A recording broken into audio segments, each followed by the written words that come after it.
nascimento. Mas quando você pergunta, e aí, como é que é o teu relacionamento com teu pai? Aquele monstro? Eu não sei o que é isso. Eu sei do cara que me botou no mundo. Eu sei da pessoa que até não resiste. Eu sei da pessoa que põe alimento dentro da casa. Aquele cara que surra minha mãe. Aquele homem que chega bêbado em casa. Aquele cara que nunca me deu uma direção.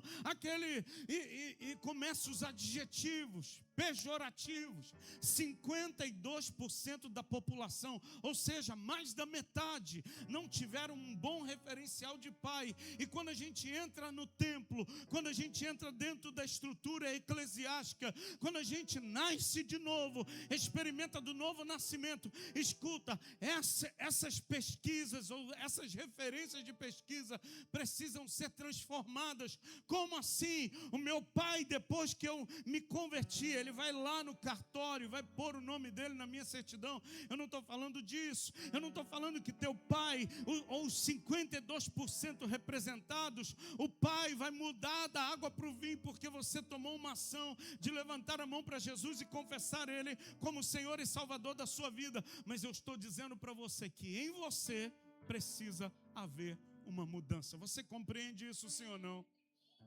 Agora essa foi pior. Quase 90% da população carcerária não tinha uma referência ou não tem uma referência saudável de pai. Fizeram uma pesquisa, foram lá no cárcere, Bangu, 1, 2 e tanto mais, qualquer outro tipo de cárcere, de prisão. Como é o seu relacionamento com seu pai? Não tive. Relacionamento com o pai? Não tem. Relacionamento com o pai, foi ele que me botou no crime. Foi ele que me ensinou. Eu vi meu pai espancando a minha mãe, por isso que eu sou um cara revoltado da vida. 90% da população carcerária, se você falar o nome pai, ele diz, não existe isso para mim. Agora escuta, quem entra nesse ambiente aqui da igreja, não são os bonitos, não são os melhores, não. Essa turma que está registrada aqui, 20%, 52%. Sabe, eu espero que amanhã chegue uma parcela desses 90% que saíram do cárcere e vão conhecer o amor de Jesus e vão entrar numa igreja evangélica para dizer, eu reconheço que Cristo é o Senhor e Salvador da minha vida, eu abandono a vida do crime, toda a criminalidade que eu vivi e a partir de hoje eu vou viver um relacionamento com Jesus. Agora a gente precisa entender, dentro de todos esses dados da pesquisa e dentro desse tema, a gente aprender a confiar no pai. Eu quero te dizer que o pai, ele entrega 3 valores para a vida de um filho. Quantos valores eu disse? 3 valores. E se você é pai, se você não tem entregue esses 3 valores, escuta, a minha fala hoje é para que você saia daqui e comece a analisar. Que você comece a pensar no teu relacionamento com os teus filhos.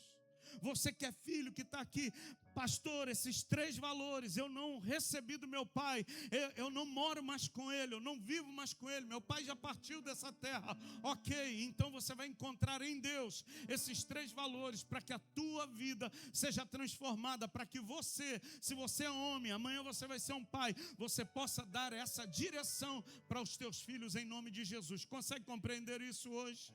Então vamos para o primeiro valor. A primeira coisa que um pai transfere, entrega para um filho, chama direção. O pai ajuda o filho a saber para onde eu estou indo. Qual a direção eu estou tomando. Qual é o destino. Aonde eu estou colocando, digitando no meu GPS para onde eu vou. Escuta, esse primeiro valor, ele às vezes vem carregado, sabe de quê? De aborrecer as nossas vontades. Porque o pai diz assim, não vai por esse caminho não. Não anda com essa companhia não. Aí o adolescente, o jovem que ele acha que já sabe tudo do mundo e da vida, ele diz assim, o senhor não sabe de nada, o senhor está ultrapassado, sua época já passou, seu tempo já passou, eu que sei. Você está enganado quanto a essa ou a outra pessoa. Sabe por quê? Porque a gente está desprezando os valores.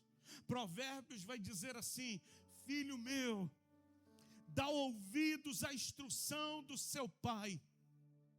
Ah, quem me dera entrar numa máquina do tempo e voltar lá naquela sexta-feira, quando a única vez o meu pai disse assim: Júnior, não vai para o campo de futebol hoje, porque amanhã tu tem uma prova e pode acontecer de você se machucar e você ficar impedido de fazer a prova.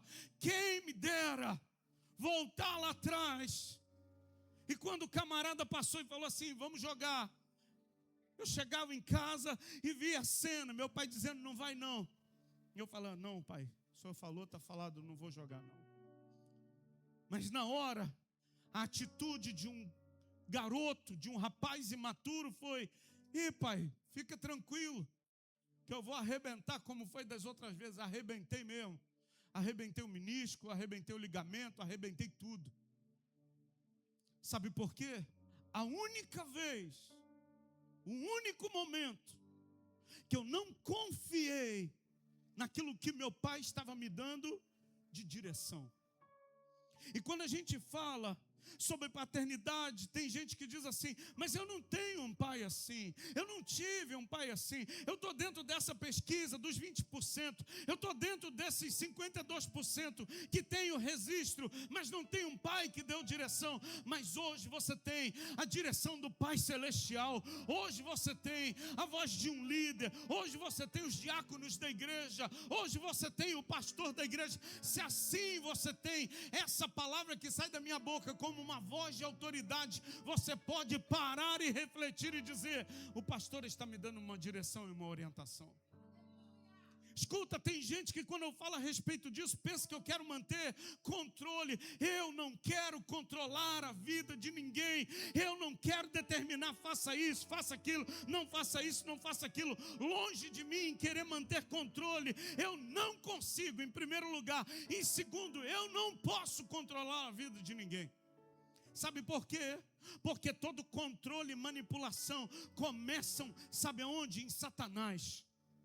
Deus, Ele diz assim: olha, tem o caminho da vida e tem o caminho da morte, Júnior. E Ele ainda dá uma dica, pastor Antônio. Ele diz assim: escolhe a vida, hein, Júnior. Mas Ele, Vinícius, Ele não desce e fala assim: fica aí, Júnior, vou escolher por você, você só vai fazer o caminho que eu escolher. Não, Ele me deu a opção de escolha. Escuta, igreja de Jesus, você não vai chegar diante do tribunal de Cristo, você não vai chegar diante do Senhor e dizer: eu não sabia disso. A Bíblia diz que Deus não leva em conta o tempo da ignorância. A partir de hoje, quanto a esse assunto, tu não é mais ignorante. A partir de hoje, quanto a esse assunto, você tem esclarecimento. 2007, eu e Cristiane estávamos começando o ministério. Eu acho que eu já falei sobre isso aqui. Convidei um pastor que para mim era uma referência. Ele era um guitarrista de uma mega igreja que na época no Rio de Janeiro era uma referência de música, de louvor e adoração. E eu bebi muito daquela água. E alguém me conseguiu contato, eu consegui falar. A igreja era desse tamaninho, pequenininha, bem menor do que ainda é hoje. Falei: você pode vir aqui? A gente vai fazer um congresso de louvor, estou começando o ministério e tal. Ele falou: vou, Júnior, com uma alegria, só tem que me buscar aqui, eu moro em Caxias. Fui lá com a minha Fiat Uno, busquei o pastor. Eu estava em êxtase. Pensa a pessoa que você viu tocar, que você ficou pertinho do palco, olhando o cara tocar, falar: caramba, esse cara toca muito. E você ouvia mensagens desse cara. Você traz agora, você é um pastor, e você traz o cara no altar para pregar. Eu vim no carro todo bobo. Parecia aquela, sabe, aquele fã-clube que só falta botar a blusa assim, fala aí, dá o autógrafo aqui. Chegou na igreja, eu falei: Cristiano, vamos preparar o melhor para ele. Ele pegou no meu braço. falou assim: Júnior, o povo é mau, cara. Júnior, ele repetiu umas 3 vezes: Júnior, o povo é mau. Júnior, o povo é muito mau. Tu está começando agora. Se prepara. Caramba, pensa, todas as minhas expectativas se diluíram, evaporaram. Acabou a noite, eu levei ele em casa. Irmão, eu cheguei tão decepcionado. Na época a gente morava dentro da igreja. Tão decepcionado. Eu falei: e aí, Cristiane?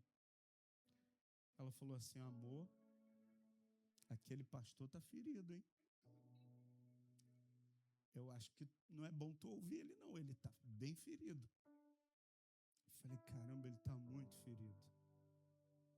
Ele falou assim: Júnior, cansei de fazer gabinete. Não faço mais. Pegou no meu braço, longe da Cristiane. Falou assim: não faz gabinete também, não. Eu falei: caramba, e agora? Estou começando agora. O cara já tem um tempão. O cara está falando que não dá. Ele falou: não dá certo. Assim, com força. Não dá certo. Tu fala para a pessoa: olha, não anda por esse caminho, não. Ele anda pelo caminho que tu falou que não era. Tu fala para a pessoa: olha, não faz isso não, vai dar errado. A pessoa quer fazer o que dá errado. Pastor, depois de mais de 20 anos, qual a sua conclusão? A conclusão é que eu continuo fazendo gabinete. A conclusão que eu cheguei é que tem gente que, por não entender o que é o assunto de paternidade, ele nunca vai ter a minha voz como uma voz que dá uma direção. Mas uma grande parte, a maioria, vai ouvir e vai dizer: eu estou ouvindo a tua voz, pastor. Eu vou sair daqui e vou tomar a decisão correta. Você estava esperando que eu ia falar que eu estava ferido também, né? Negativo. Tem gente até amarrando aí.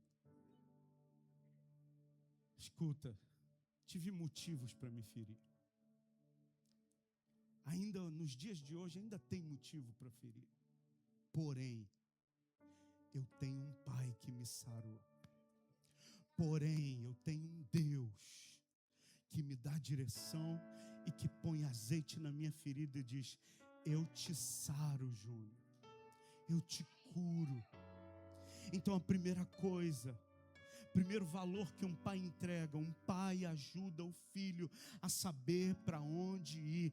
Deus hoje quer te dar caminhos para você saber o que você vai fazer, como vai ser, a maneira que vai ser, o caminho que eu tenho que traçar. Eu lembro de um momento que eu fui pregar numa igreja, eu chamei o Salinho. O Salinho é um GPS ambulante.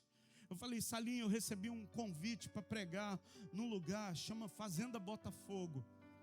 Ele falou: tu sabe onde é, pastor? Eu falei: não, só sei que é Fazenda Botafogo e eu sou Flamengo. Vamos comigo? Ele falou: pastor, dependendo do lugar, pode ser perigoso. Eu falei: então, por isso que eu estou te chamando. Porque se eu estiver com você, o perigo é maior ainda, porque o homem entra dentro de cada buraco para sair do trânsito. Nos encontramos em Anchieta, você lembra, Salim? Nos encontramos em Anchieta. Ele falou assim: pastor, não sei chegar nesse lugar não. Eu falei: então bota no GPS. Quando botou no GPS, aí a mulher do GPS: esse lugar tem risco de morte. Eu falei: caramba, cara. Comecei a gelar e o varão tranquilo, de boa. Ele falou: fica tranquilo, pastorzão. Conheço alguns caminhos. Eu falei: cara, o ditado do mundo aí diz que todo caminho leva a Deus, mas esse caminho aí vai levar para o Murundu, mano. Vai devagar. Começamos.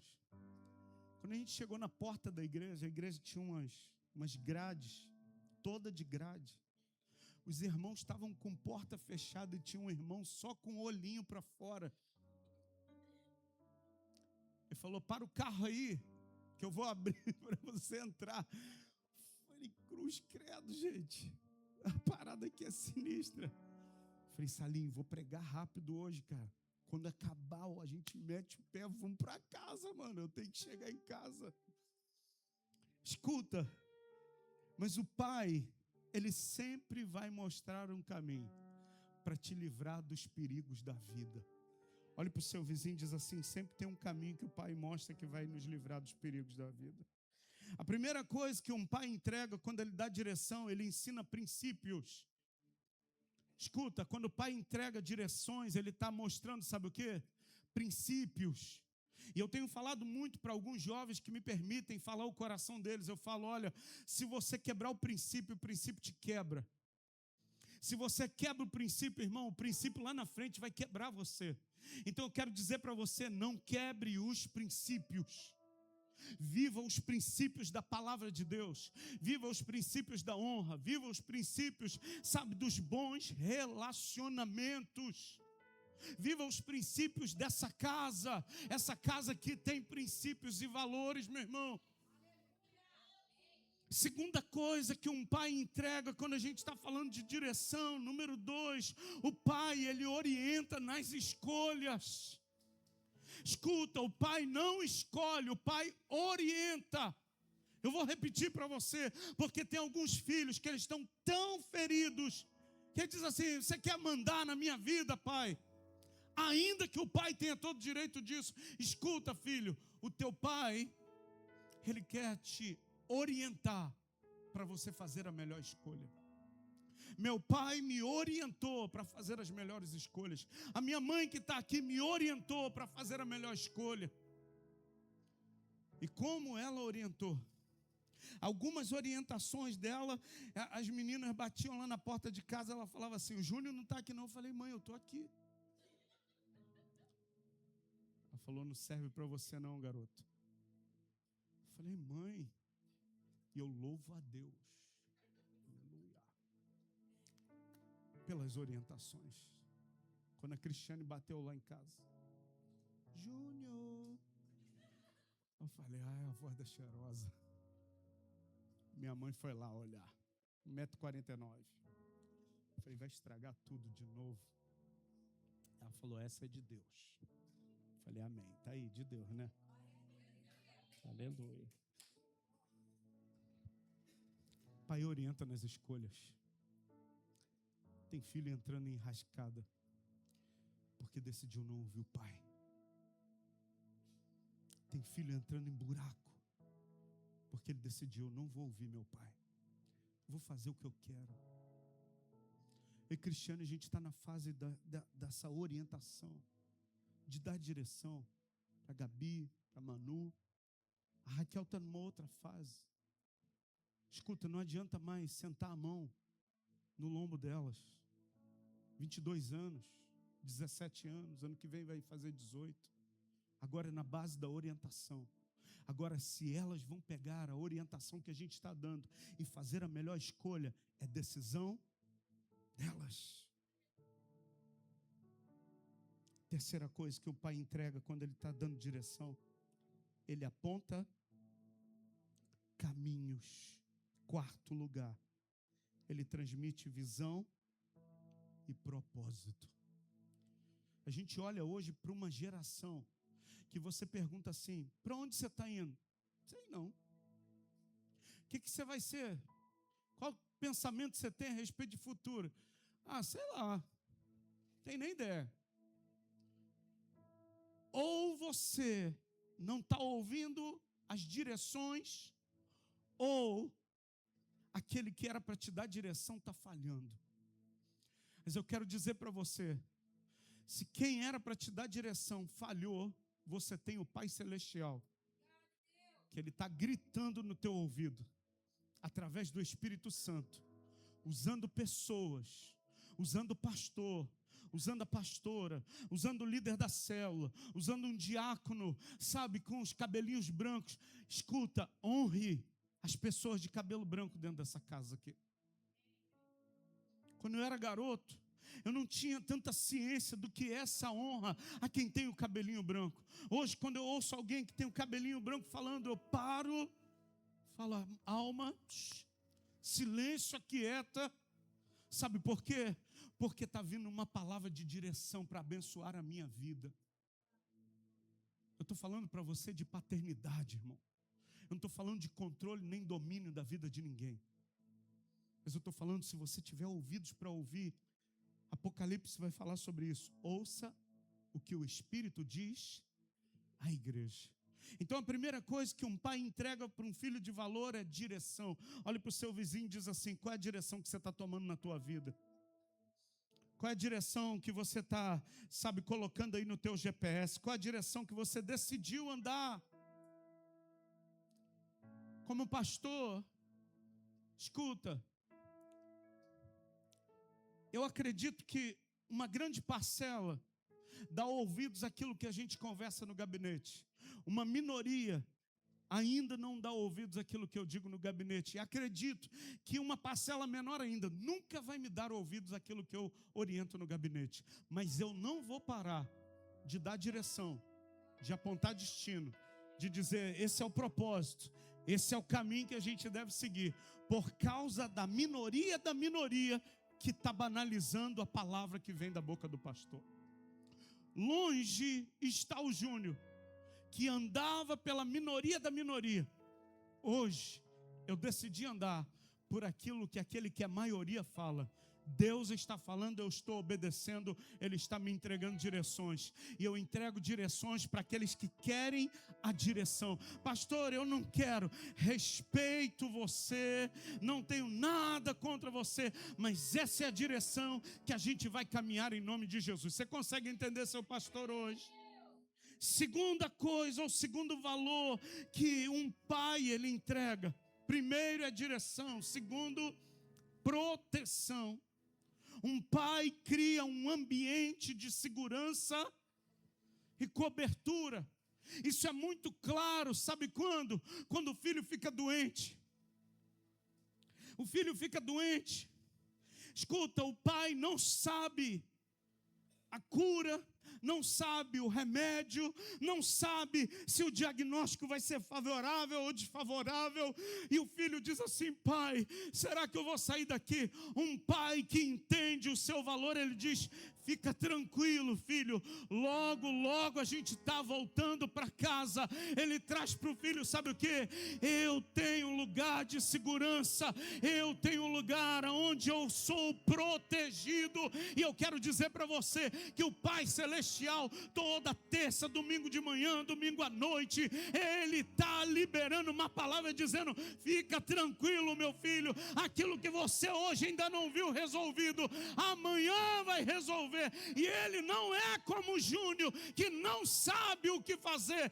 Ele sabe de todas as coisas. Você entende isso, meu irmão? Se tem uma coisa que eu me preocupo, é de ouvir a direção que ele tem todo dia. Se tem uma coisa que eu me submeto, é a cobertura dele todos os dias. Pastor, o senhor tem medo de alguma coisa? Escuta, eu não tenho peito de aço. Está dando tiro ali, eu vou lá ver. Eu não sou o valentão de, não, vou encarar qualquer um. Não sou não, irmão. Tem umas coisas que eu confesso para você, eu sou frouxo à beça. Tenho medo mesmo. Mas se tem um negócio que me causa um temor que eu tremo todo, é de não ouvir a voz de Deus. E é de estar sozinho, sem a presença do Espírito Santo. Eu luto todo dia para não perder a voz de Deus e para não perder a cobertura do sangue de Jesus que está sobre a minha vida. Agora pastor, eu posso perder? Pode, se você decidir sair debaixo dessa cobertura. Eu estive pregando aqui, não lembro o texto, o endereço, o filho pródigo. O mais moço diz: pai, me dá o que é meu de direito. Passa um tempo, ele vai embora.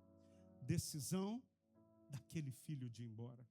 Em momento nenhum na parábola você vê o pai dialogando, dizendo: não vai, não faz isso, não toma esse caminho, não toma essa direção. Em momento nenhum da parábola você vai ver o pai deixando a casa e correndo lá longe atrás do filho. Não, ele fica esperando. Se é o filho, ele vai voltar para casa. Se é meu filho, ele vai cair na real e ele vai voltar para casa. Eu quero dizer, se você é filho, você não vai errar o caminho de volta. Eu errei o caminho, eu vou voltar. Eu vou ter com meu pai, eu vou dizer: pai, eu pequei contra o céu, eu pequei contra ti, eu já não sou digno de ser achado como filho, me recebe só como empregado. Mas o pai não recebe como empregado. O pai manda botar sandália no pé, manda botar anel no dedo, e manda vestir com uma roupa nova, e manda matar um cabrito bem gordo, uma ovelha bem cevada, e diz: esse filho estava morto e reviveu, estava perdido e foi achado. Deus faz festa quando um filho volta, e eu quero dizer para você: volta logo. Um pai, ele cria um ambiente de segurança e proteção. O pai entrega algumas coisas quando ele libera proteção. Número 1, essa proteção não é um aprisionamento. Essa proteção não é cárcere privado, Noemi. Essa proteção não é, Cassiano, fica aqui e amarra daqui, amarra dali, fecha a porteira daqui. Não, não, não, não, não. Escuta, é uma proteção que me dá liberdade. Você está entendendo, sim ou não? E eu quero dizer para você que essa casa aqui não é casa de aprisionamento. Essa casa aqui é casa de liberdade. Porque foi para a liberdade que Cristo nos escolheu. A Bíblia diz: se a gente conhecer a verdade nos liberta. A Bíblia diz que não foi para a gente andar debaixo de escravidão. Não, é para a liberdade que fomos chamados. Então eu quero dizer para você, é uma proteção que não te aprisiona. Número 2, é uma proteção que te defende e cuida de você. 3 meninos estavam na escola, e menino gosta de medir. Brincadeira de menino é de medir força. Brincadeira de menino é outra coisa. Brincadeira de menino: pastor, os meninos estão puxando uma camisa do outro, eles estão medindo força. É menino, cara. Aí bota os meninos com a perna cruzada e a mãozinha assim. Não, não é menino, pô. Menino mede força. Não é verdade, Dibe? Imagina você com a perninha cruzada. Repreendido em nome de Jesus. Aí menino mede força. E como eu medi força quando eu era garoto? Eu vivi metido em briga. E aí numa escola, 3 meninos estavam lá medindo força. Só que a força era na palavra. Um falou assim: meu pai, não mexe comigo não, meu pai é muito forte. Meu pai vai te pegar e vai te jogar naquela parede. É outro: você não conhece o meu pai. Meu pai vai te pegar e vai te jogar para fora do bairro. O terceiro ficou quietinho. E você? Vocês não conhecem meu pai. Meu pai vai te pegar e vai te jogar lá onde Deus está. Escuta, o nosso pai está aqui. Fica tranquilo que ele vai te proteger. Fica tranquilo que ele vai guardar. Fica tranquilo que ele vai cuidar da sua vida. Deus está cuidando de mim. Deus está cuidando de mim. Terceiro lugar: um pai protege sem aprisionar, um pai defende e cuida. Em terceiro, ele dá segurança emocional e espiritual. Olhe para mim, por favor. A gente está numa geração. Os especialistas, psicólogos, os sabedores do tempo de hoje estão chamando a geração atual de geração Z.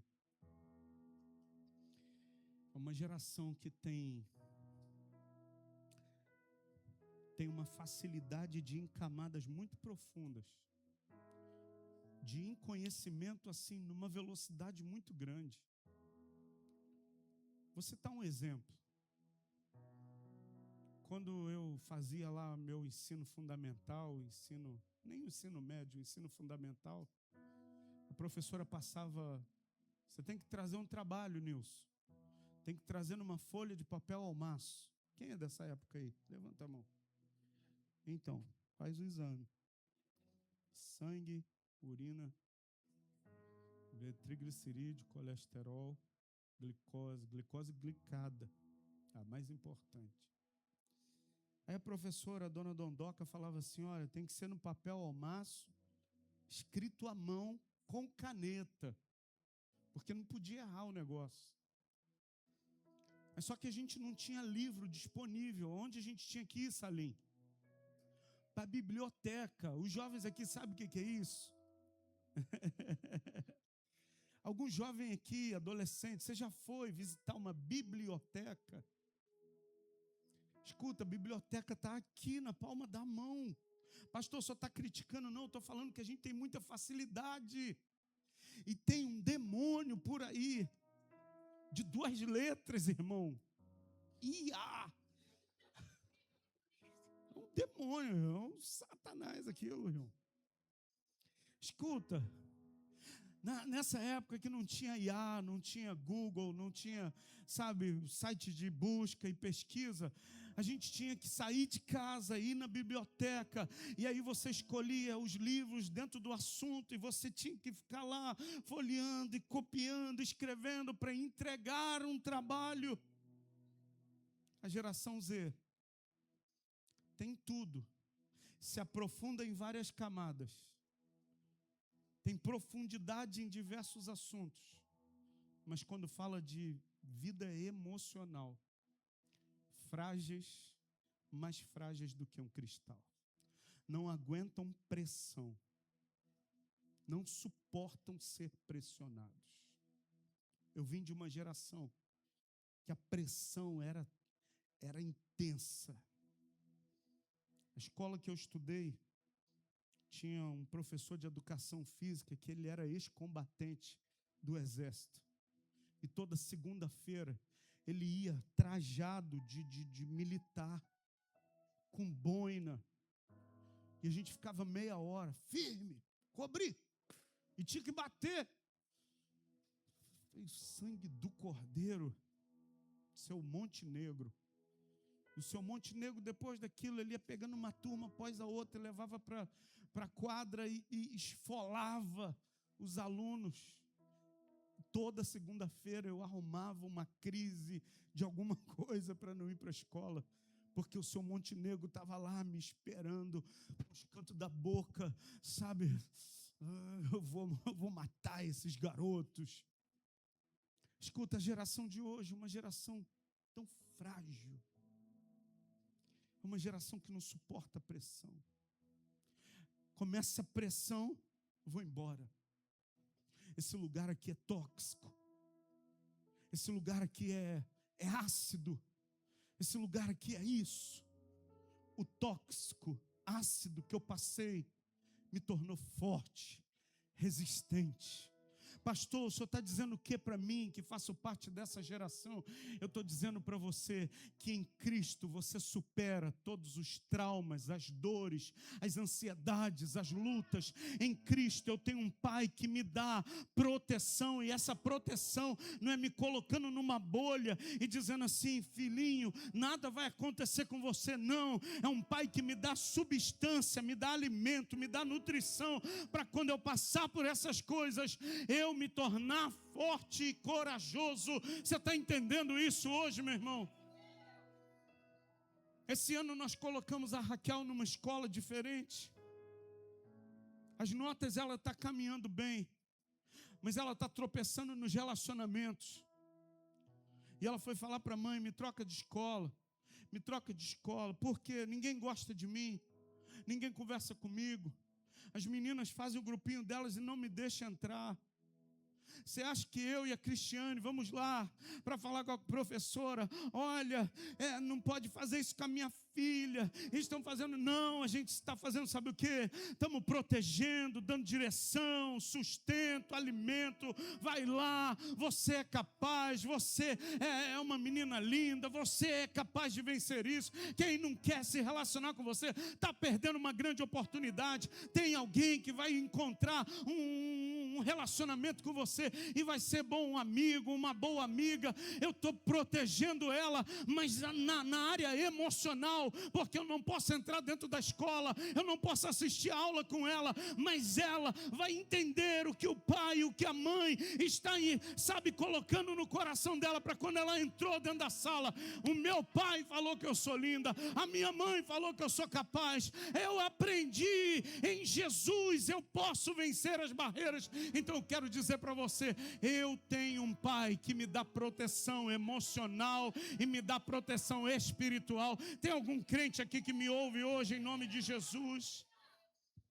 Terceiro e último lugar, um pai ele entrega direção, um pai entrega proteção e por último, um pai ele dá limite. O pai ensina o filho até onde você pode ir. Até onde você pode ir, meu filho. Eu quero dizer para você que essa casa ensina até onde a gente pode ir. Enquanto eu tiver fôlego, eu vou ensinar até onde você pode ir, até onde você não deve mais ir. Número 1. Um pai dá limite quando ele corrige. E um pai que ama de verdade, corrige o filho.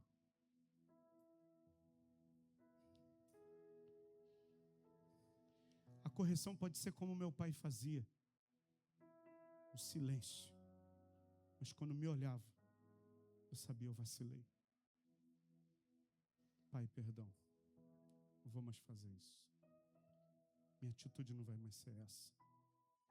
Ou pode ser como a sua mãe faz, que sobe um pouquinho o tom da voz. Aí, não precisa nem falar mais nada. Vamos para o ponto 2. Um pai que ensina o filho até onde ele ir, ele corrige. Número 2, ele estabelece regras. Pai que não dá regra para o filho, está criando um delinquente. Pai que não dá regra para o filho, está criando um inconsequente. Ele faz o que ele quer, age do jeito que quer. Posso fazer, não vai dar problema nenhum. Essa casa tem pai. Terceiro lugar, um pai ensina sobre responsabilidade. Você fez isso? O que você faz? Você arca com as tuas responsabilidades daquilo que você fez. Você quis tomar essa direção? Ok, a sua escolha, seu direito. Arque com as responsabilidades da decisão que você está tomando. Isso é o que um pai entrega. Pastor, mas eu não tive. E o que significa esse tema, aprendendo a confiar? Existe muita gente, se você perguntar lá fora, Pastor Antônio, pergunte lá no seu comércio. A partir de amanhã faça uma pesquisa de campo. Quando entrar um cliente, você pergunta assim, você acredita em Deus? 100% vai dizer, sim, é claro que eu acredito em Deus. Agora pergunte para as mesmas pessoas, Duda, você confia em Deus? 100% das pessoas vão dizer, é claro que eu confio em Deus. Mas acreditar em Deus e confiar em Deus são coisas distintas. Vou te mostrar isso falando de uma experiência que aconteceu. Um homem, um equilibrista, ele decidiu fazer um feito heróico. Ele decidiu passar de um dos prédios mais altos de Nova York, de um lugar para o outro prédio, sem nenhum tipo de equipamento de segurança. Esticaram uma corda, um cabo de aço, e ele começou a travessia, todo mundo na expectativa, olhando. E Leandro, aquele homem atravessa de um prédio para o outro por um cabo.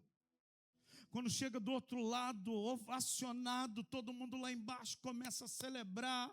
Quando ele desce, o prefeito de Nova York diz assim: eu quero te apresentar a cidadã mais antiga e mais honrada da nossa cidade. E apresentam ele para uma senhora de cabelos brancos.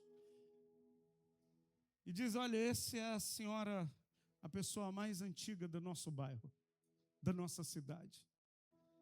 Aquele equilibrista vira para aquela mulher, para aquela senhora e diz assim: deixa eu te fazer 3 perguntas. A senhora fala: pode fazer, meu filho. A primeira pergunta: a senhora acredita que eu posso atravessar de novo essa travessia que eu fiz? Ela falou: meu filho, com toda certeza, eu acredito que você pode.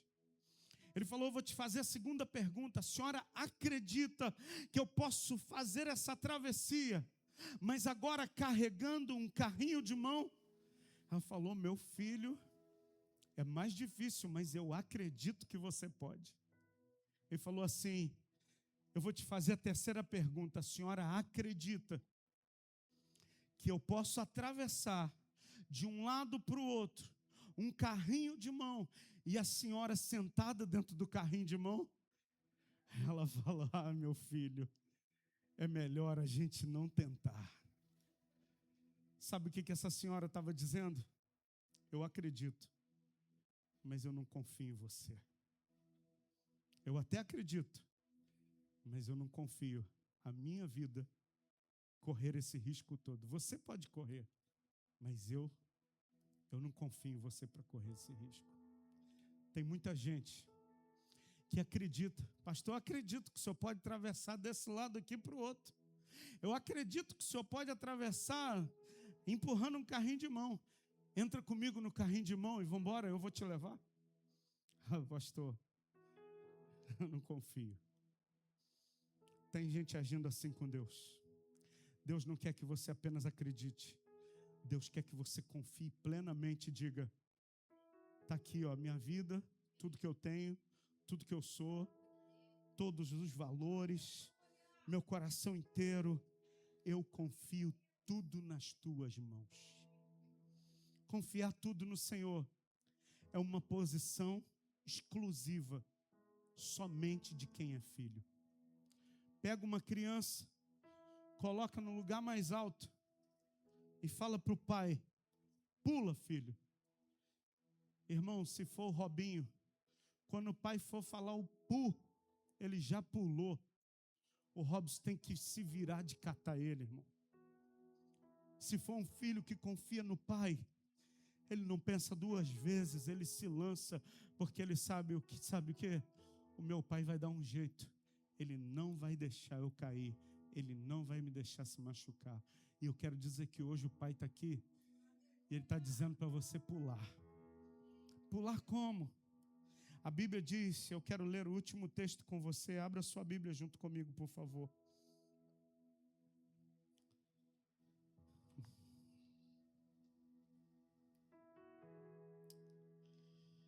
Oh, Jesus.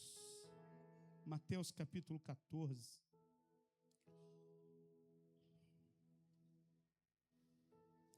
Evangelho de Mateus capítulo 14.